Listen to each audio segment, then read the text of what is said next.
জামা ছিঁড়ে গেলে সেলাই করা যায়, জুতা ছিঁড়ে গেলে থালি লাগানো যায়, কিন্তু কপাল যদি একবার ফুরিয়া যায়,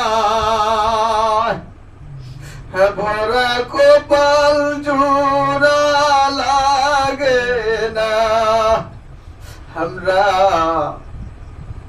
নিজের হাতে পাপ করতে করতে নিজের হাতে নিজের কপাল পোড়ায়া ফালাইছি।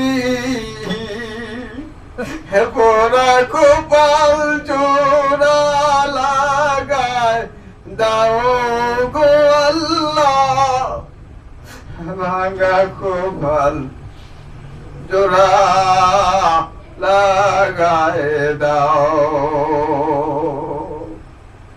আল্লাহুম্মা আমিন। রব্বানা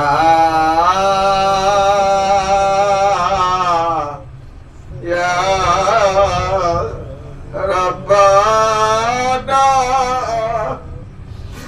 মাফ করে দাও